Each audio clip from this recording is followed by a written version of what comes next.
Chào mừng các bạn đã đến với kênh Khoa học và Khám phá. Phát hiện mới của các nhà khoa học về khả năng có sự sống trong một hệ hành tinh chỉ cách chúng ta 35 năm ánh sáng, đánh dấu một cột mốc quan trọng trong nỗ lực tìm kiếm sự sống trên các hành tinh khác. Các nhà thiên văn học đã nghiên cứu một hệ hành tinh chỉ cách chúng ta 35 năm ánh sáng, có chứa các ngoại hành tinh đá, và họ phát hiện ra rằng hệ hành tinh đó có thể có một số hành tinh có sự sống. Những hành tinh này quay xung quanh một ngôi sao, nơi có điều kiện thích hợp để có thể tìm thấy nước lỏng.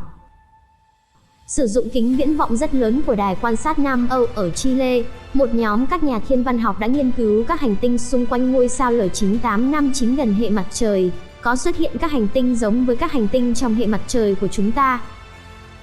Theo một tuyên bố, trong số những phát hiện của họ, có một hành tinh có khối lượng bằng 1/2 sao Kim, là ngoại hành tinh nhẹ nhất từng được đo bằng kỹ thuật vận tốc xuyên tâm. Họ cũng phát hiện ra một hành tinh có thể là một thế giới đại dương, cũng như một hành tinh có thể sinh sống được. Theo Maria Rosa Zapatero Osorio, nhà thiên văn học tại Trung tâm Sinh vật học ở Madrid, Tây Ban Nha, và là một trong những tác giả của nghiên cứu cho biết, hành tinh này có thể có bầu khí quyển giúp bảo vệ và duy trì sự sống. Phát hiện mới của các nhà khoa học đánh dấu một cột mốc quan trọng trong nỗ lực tìm kiếm sự sống trên các hành tinh khác. Phát hiện này bao gồm một bước đột phá về kỹ thuật, vì nhóm nghiên cứu đã sử dụng phương pháp vận tốc xuyên tâm để phát hiện ra khối lượng nhỏ của hành tinh nằm sâu nhất trong hệ hành tinh này. Phương pháp này đo lực hấp dẫn cực nhỏ của một hành tinh quay quanh ngôi sao chủ. Dựa trên mức độ di chuyển của ngôi sao, các nhà thiên văn học có thể ước tính khối lượng của ngoại hành tinh. Sau đó, dựa trên khối lượng và kích thước của ngoại hành tinh, các nhà khoa học có thể tính toán mật độ vật chất, từ đó xác định thành phần của nó. Những hành tinh mật độ vật chất lớn có thể là đá, trong khi những hành tinh mật độ vật chất nhỏ hơn là thể khí. Tác giả của nghiên cứu Olivier de Menzen, nhà nghiên cứu tại Viện Vật lý Thiên văn và Khoa học Không gian, Đại học Porto ở Bồ Đào Nha, giải thích, nếu chúng ta muốn biết một hành tinh được tạo thành từ gì, thì điều tối thiểu mà chúng ta cần là khối lượng và bán kính của nó. Tuy nhiên, loại phép đo được mô tả ở trên rất khó đạt được. Nhóm nghiên cứu đã sử dụng máy đo hình ảnh ESEN cho ngoại hành tinh Jockey và thiết bị quan sát quang phổ ổn định Espresso trên kính viễn vọng rất lớn. Nếu không có độ chính xác và độ ổn định do Espresso cung cấp, phép đo này sẽ không thể thực hiện được. Osorio cho biết trong tuyên bố, đây là một bước tiến trong khả năng của chúng tôi để đo khối lượng của các hành tinh nhỏ nhất ngoài hệ mặt trời. Việc phát hiện các cấu trúc sinh học của các ngoại hành tinh phụ thuộc vào việc nghiên cứu khí quyển của các hành tinh, nhưng kính thiên văn ngày nay không đủ mạnh để đạt được điều này với các hành tinh đá nhỏ. Theo tuyên bố, hệ hành tinh L9859 là mục tiêu tiềm năng cho các nghiên cứu trong tương lai về bầu khí quyển của các ngoại hành tinh. Dựa trên các phân tích dữ liệu, nhóm nghiên cứu cho biết rằng 3 trong số các hành tinh trong hệ hành tinh này có thể chứa nước. 2 hành tinh gần ngôi sao trung tâm nhất có thể có một lượng nhỏ nước, trong khi khối lượng của hành tinh thứ 3 có thể lên tới 30% nước. Các ngoại hành tinh chưa từng được tìm thấy trước đây có thể tồn tại trong hệ hành tinh này. Nhóm nghiên cứu đã phát hiện ra hành tinh thứ 4 và thậm chí nghi ngờ có hành tinh thứ 5 trong hệ hành tinh này, nơi có thể tìm thấy nước lỏng trên bề mặt của nó. De Menzen cho biết trong tuyên bố, chúng tôi có những cơ sở về sự tồn tại của một hành tinh có thể sinh sống được trong hệ hành tinh này. Hành tinh thứ 5, nếu được xác nhận, có thể có khối lượng bằng 2,46 khối lượng trái đất, với chu kỳ quỹ đạo khoảng 23 ngày. Mặc dù khoảng cách này khá gần với ngôi sao chủ, vì L9859 là một ngôi sao lùn đỏ, mát hơn nhiều so với mặt trời. Khoảng cách này là hoàn hảo để tạo ra nhiệt độ tương tự như trái đất. De Menzen nói thêm, tôi cùng các đồng nghiệp đã nghiên cứu các hành tinh có thể tồn tại sự sống kể từ khi ngành thiên văn học ra đời. Và bây giờ chúng ta đang ngày càng tiến gần hơn đến việc phát hiện một hành tinh có thể sinh sống được xung quanh ngôi sao chủ của nó, nơi chúng ta có thể nghiên cứu bầu khí quyển. Sự thật gây sốc, siêu tân tinh đã cấy mầm trái đất vào hệ mặt trời. Một khu vực hình thành sao gần chúng ta có thể giải thích về các hạt giống hành tinh từng được siêu tân tinh mang đến hệ mặt trời sơ khai, bao gồm hạt giống trái đất.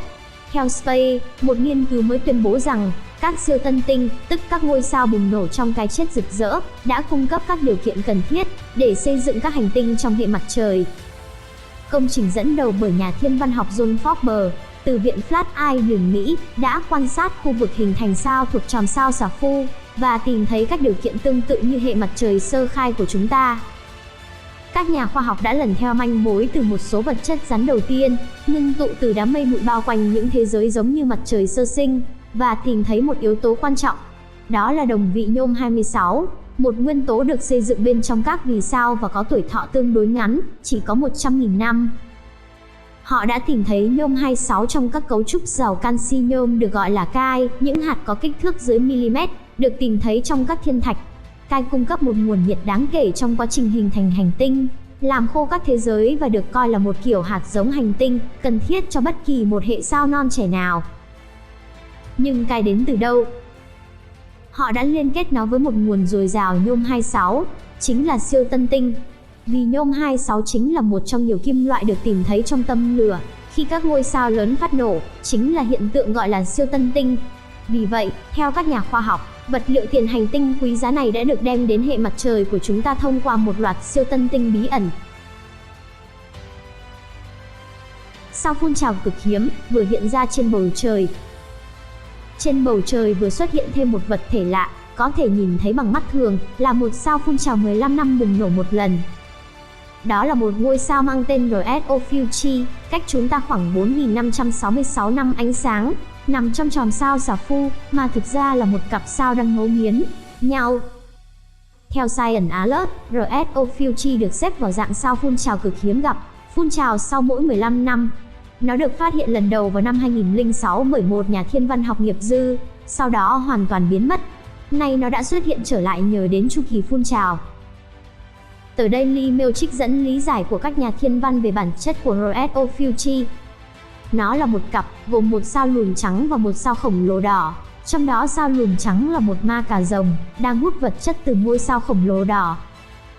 Sau mỗi 15 năm, sao lùn trắng quá no bụng, hydro tích tụ trên bề mặt quá nhiều và bắt đầu bùng nổ thành một tân tinh, sáng rực rỡ.